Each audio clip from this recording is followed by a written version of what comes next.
I'm actually getting a little bit interested into Buddhism. Not that I want to join. I just start getting interested because of certain things I'm watching. And the first rule of Buddhism is to accept that all life is suffering. Is that right? That's what I heard yesterday.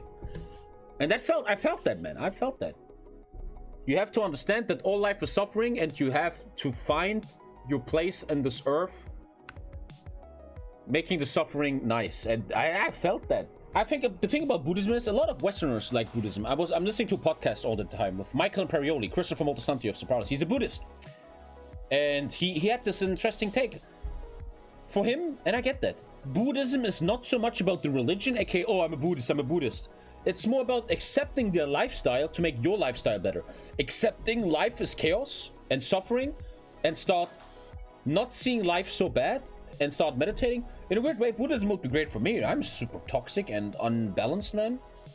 It's more like a philosophy in a way, right? I feel like Buddhism is a perfect fit for a stressed Western society in a way. The mere mention of it brings to mind tranquil monks in ancient temples. It's one of the world's largest and oldest religions, but if you live outside of Asia, you probably don't know much about it. So what is Buddhism, and what do Buddhists believe? Let's find out. Let's find out.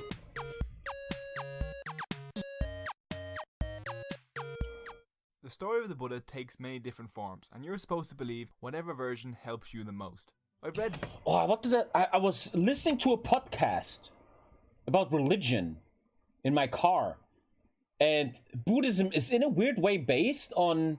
Oh, did I say that wrong? He said something. Buddhism is like based on Islam a little bit, but they heavily reformed it with different ideas and shit. I don't know if that's wrong though.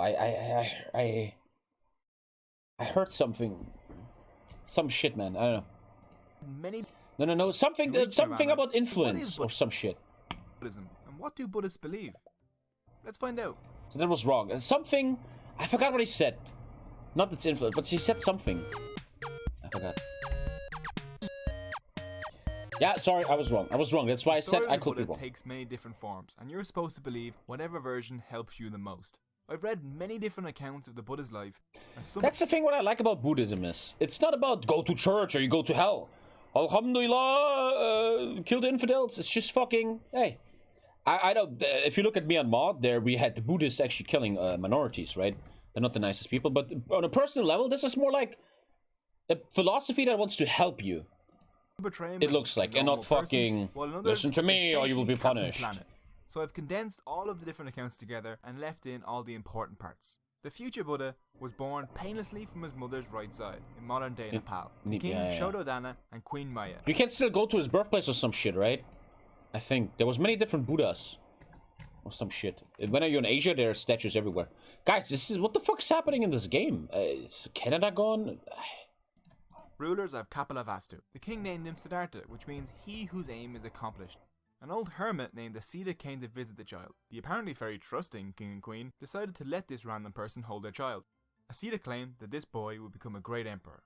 But if he ever left the confines of the palace, he would become the spiritual leader of the entire world. King Shododana, who had apparently gone to the Disney... I'm personally always a guy that's interested into the real life stuff. How did Buddhism came up in real life? When you talk to experts, when you listen to podcasts, it's a lot about influence. It's certain stories and religions that were there before, but they got reformed and shit. Obviously, it didn't happen like this. I'm interested how it really happened. That's very interesting to me. Decided to imprison his son. Like Islam, I was just listening, weeks ago, I was listening to an Islam podcast. Islam was just Muhammad was very successful with his conquering. And that's why he had the power to spread his new idea of a new religion. If he would have lost his battles, he wouldn't have had Islam, right? It's a lot about... There's a thing called real life, in a way. In the palace, never letting him see any of the outside world.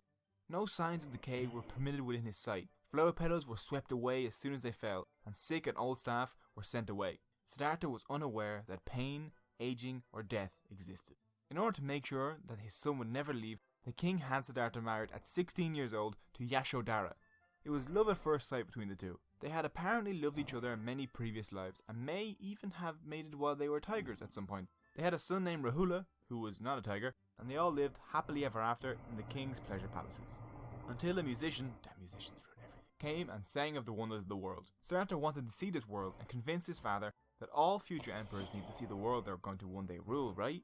So the king, confident that he had tied his son down, decided that he could trust him Dude, to go this is the outside worst and not lobby you've start ever any been in. World War religions when he was there. There's So two at people 29 missing. years old, Siddhartha finally left the palace, but not before his dad had all of the ugly and or dead people taken from the streets.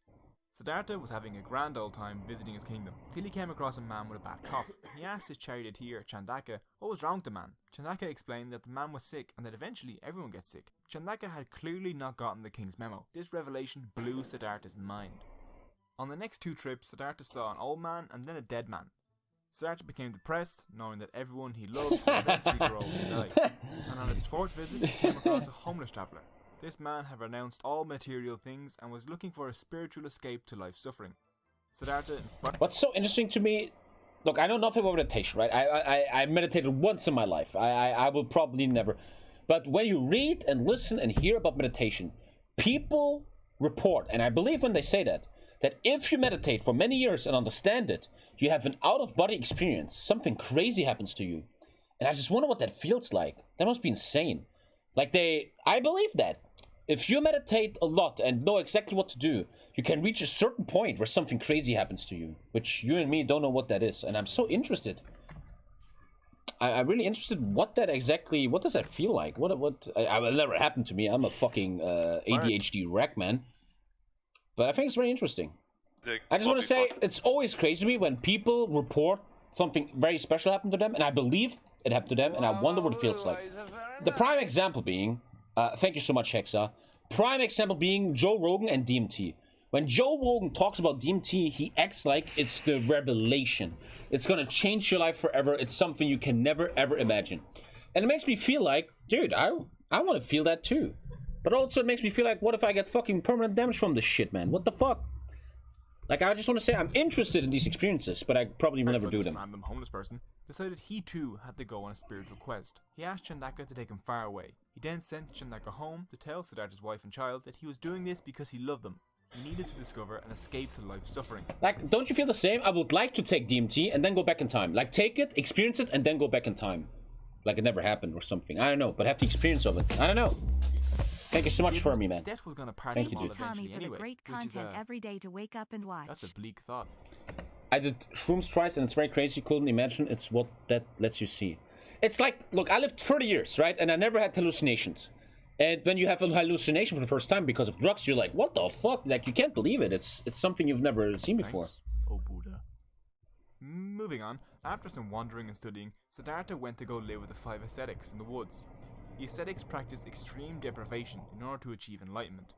Siddhartha began a 6-year... That's what I do nowadays. When I was in Thailand, I was in a monastery and one of the monks was doing that. He was not eating nothing, he was just meditating to reach Super Saiyan 3, man. Thank you, Phantom Ember. Thank you so much. Sitting exposed to the elements, eating nothing but the seeds that fell in his lap. This effort turned out to be pointless, however. Siddhartha realized that his mind was slow and clouded, probably on account of the starvation. This realization taught him Thailand is that trans the true paradise. path No lay one. between Why would you share indulgence that right and now? deprivation. You fucking this idiot. Is an idea he would No later one cares. develop into the middle path. He gave up his fast by eating a bowl of rice milk. His 5 ascetic friends left in disgust, thinking that Siddhartha had given up on his quest. Siddhartha wandered until he eventually found the fig tree. He was determined to sit under this tree, meditating until he reached enlightenment. And after 49 days of intense meditating, he did just that. At 35 years of age... Like, there's people on this planet that report they found enlightenment. I wonder what that feels like. Probably when you have all achievements or some shit. He had become the awakened one, the Buddha. The tree he sat under became known as the Bodhi tree, and its direct descendant can still be seen today at Bodhi. Jesus Christ. Is that proven that that's the real tree? Holy shit. Imagine some idiot burns that tree down by accident. Oh my god, you just killed the fucking tree of Buddha. What the fuck? In India. After some consideration, the Buddha decided that he would share his... Yo, what the fuck is this island? Oh, Australia's upside down. That's funny, but what is that? Is it a meme? Like, Australia's upside down, but what a... Am I stupid? His knowledge Some of the meme? world. He found his 5 ascetic friends at Deer Park in Sarnath, and there he delivered his first teaching, or Dharma, revealing for the first time Dharma his means 4 teaching. noble truths. The 5 ascetics became Dharma the first initiative. members of the Sangha, You guys remember Lost, man? Lost was the Game of Thrones of the 2000s, man. What a good show. I Buddhist love that. monk community. The Buddha would wander the Gangetic Plains Skull for the next Island. 45 years, gathering thousands of followers and accepting people of all genders, class and castes into the Sangha. He died at 80 years of age near Kushinagar, and his followers had him cremated and his remains spread throughout the... I like in this religion how this guy's not special. He's just a human being, man. He's still dying. He's still mortal. Indian subcontinent. He's not coming back after 3 days. Known as stupas, which continue to be important pilgrimage sites today. Buddhism would eventually spread out of the Ganges region, first down through Sri Lanka and Southeast Asia, then north over the Silk Road to Central and East Asia, and it would then spread from Tibet all the way to Mongolia, where under the Mongol Empire it was brought to Russia, and then later on it would be exported further west. So now that we know a little bit more about the life of the Buddha... Oh, sorry, by the way, game. I feel very weak today. At this point, it's important to remember that the Buddha lived around 480 to 400 BC, and his teachings were recorded orally for centuries. Because of this oral tradition, there are a lot of numbered categories, which made it easier for people to memorize and recite. Numbered categories like the Four Noble Truths, which are, Noble Truth number 1, life is suffering. No matter what you do in life, you're gonna suffer. And I don't know, does that speak to you, chat? That speaks to me. Ultimately, everyone grows old, gets sick, and dies. I know it sounds depressing, but it gets more positive later on. Noble Truth number 2. We suffer because of craving. We are attached to impermanent things, and because of this, we are destined to suffer. We need to change what we want rather than get... Like, it's genius, it makes a lot of sense, but also, isn't that what makes us human, to crave stuff? I never understood, why do you want to put the craving away? That's what makes you human, man. Noble Truth number 3. We can if you feel nothing, if you're enlightened, isn't that a bit boring? Escape this cycle of suffering. Yay! Noble Truth number 4. The Noble Eightfold Path will help us escape suffering and achieve enlightenment. The Noble Eightfold Path is the middle way. Make America great again. It lies between the deprivation of the ascetic and the indulgences of a young prince. You don't follow each step one after the other. It's more of a wheel that you spin altogether. Step 1 is right view or understanding. It is understanding that the Four Noble Truths will help you stop suffering. You need to see that everything in this world is impermanent. Dude, reading chat right now, chat is suffering, not life, dude. Step 2 is right intent. Why are you doing things? If they're done out of anger or greed, they will only cause suffering. If they're done out of love and compassion... Dude, even if you don't think about Buddhism or religion, this is a very good way to look at life, man, right? Greed and shit then they only leads to bad stuff. Step 3 is right speech. You should not hurt people with your words. You should not try and deceive people, obscure the truth through muddy language, or take part in gossip. You should be truthful and clear always. Step 4 is right action. Always strive to do good in your actions. Do not act in a way that is negative. Right action also covers the 5 precepts, which are like the Buddhist 10 commandments. They are 1. Do not harm any living creatures. 2. Do not steal. 3. Do not engage in sexual misconduct. 4. Do not lie or hurt people with words. And 5. Do not take intoxicating substances. Jesus, this is a great religion. But when do not take intoxicating substances, they lost me there, man. So far, great religion, man. Really nice. Step 5 is right livelihood.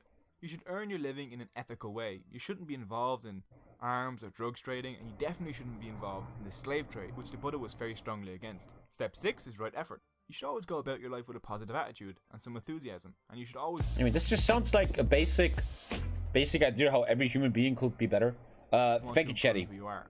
Step 7 is right mindfulness. You need to pay attention. When you walk... It's interesting how all religions came to the same conclusion that you have to be a good human being. There are certain things you shouldn't kill, blah, blah, blah, blah. And it shows that the human race has this... What changes us from... What is different to us from any other organism? That we know between right and wrong. Chat always says right and wrong is just a construct, blah, blah, blah. Blah, blah, blah, blah, blah. I don't think so. I think human beings have it in their DNA to know between right and wrong, man. Thank you, Prem. Would be an interesting fucking... Yeah. A big argument for that is that all religions came to that conclusion. Be a good guy. You need to live in that moment. You shouldn't be thinking of something awkward you did in school 10 years ago, or whether or not you'll be promoted next year. You should be able to live entirely in the present moment and be mindful. I like that one. Step 8 is right concentration. The ability to focus on a single object or concept, be it a rock, polar bear, cat gif. Right concentration. We have to learn what's right and wrong. Here's an example. Let's talk about this. What is your opinion? I am taking a brand new world. I'm taking a brand new world. Brand new. They have no knowledge, no science, nothing. I now put 1 billion human babies there. And listen, okay, wait. And they're not gonna die, they're gonna grow up. They're growing up, but they have no knowledge from us. No books, no religion, nothing. Do you think that after many decades and generations, this brand new planet will once again come to the conclusion that there's a difference between good and evil? In my opinion, yes. In my opinion, yes. Which seems... People in chat say, oh, it's about what you teach. In the long run, the human race will always come back to this conclusion. There's a difference between right and wrong. And maybe that's where you find God, you know? Maybe that's why we're the only organism in the entire existence that we know that knows between right and wrong. Which always reminds me of a Muslim friend I had. I always said, why are you Muslim? Are you stupid? Why are you being religious? It's so stupid. And he said, there's a reason why there's right and wrong. Why we're giving this thought. There's a reason for that. Because you get judged later on. And I still don't believe in Islam or whatever, but I always thought that was really interesting.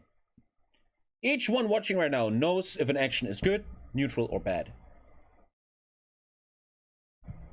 And where does that come from? Well, you could obviously argue probably in the early ages where the monkeys started using stuff, they realized they had group feelings, they had to be in a herd, and when someone killed a herd member, that's like, oh, you just fucked with the herd, that was evil, and that's maybe how moral was made. I believe in that. I don't believe it's a god or something. That's very interesting. It's very interesting. I know. Very interesting. Focus your mind and see things how they truly are. Right concentration and right mindfulness are important parts of Buddhist meditation, but we won't cover that in this video. By following this noble eightfold path, you can reach nirvana, the state of enlightenment. Na na na na na na na. They still have tickets? Under that tree. You reach nirvana when you extinguish all wants and desires. Okay, so let's take a more bird's eye view of Buddhism. Buddhism is split between two major branches, Theravada and Mahayana. I'm so fucking weak today, man. I feel so fucking weak. That vaccine is fucking me over right now. Theravada is the older of the two. You make it's coffee. Also considered to be a bit more orthodox. They think of the Buddha as a more human figure, and there is a focus on using meditation as a way to reach enlightenment. Within Theravada Buddhism, there is a belief... Makes sense that many years after, a lot of people would make the first Buddha a godlike creature. In three things. Nothing is permanent, life is suffering, and there is no self. There is a huge emphasis on monastic life and rebirth in Theravada Buddhism. Only monks can really join the World War Bra game. No, why will they do that, Greater Vehicle is younger and considered to be How more about you join as China? It's called Greater Vehicle because it's supposed to allow more people to achieve nirvana. Mahayana contains a lot of different schools, such as Zen, Tantra, and Pure Land Buddhism. Mahayana just sounds like enlightenment can be reached many years of Shilapast, I don't know how to say. Mahayana is the more religious of the two as well, and has things called bodhisattvas, which are people that have achieved enlightenment but delay nirvana to help others do the same. There's also more emphasis on idols and godlike beings. Today, Buddhism is a religion of about 488 million people, or about 7% of the world's population. Nearly all Not of that them much live if you in think the about it, though. Asia-Pacific region, at about 98.7%. Every other region has fewer than 1% each. Buddhists, though, only make up about 12% of the Asia-Pacific population, and half of all Buddhists live within China. But there are large Buddhist communities across Asia, especially in Thailand, Burma, and Japan. So there we have it. How do you feel, Lisa? Life of the Buddha, How do you feel right now? Noble Truths, and the Eightfold Path explained. BioNTech. This video is meant to be a quick introduction to the topic. Interesting. That was a little crash course for Buddhism. Like, I would never be a Buddhist, but I think you can take a lot from them. You know, like, something that I realized, especially since, as fucked as it sounds, I just want to be honest. For example, I learned that as I was always poor, and now I have money. I realized, and a lot of people in chat will be like, fuck you. You realize that all this material stuff means nothing, dude. Means nothing, dude. It's a good thing, but if your entire life only revolves about, oh, I need money, I need big car, blah, blah, blah, you are so empty, man. You are so sad. Marconi just texted me. I can't show because the DMs. Ha ha ha. This was you during the CK2 Game of Thrones pirate stuff failing completely. Jesus fucking Christ. What in the world? Holy shit. What? That is the scariest thing I've ever seen of myself.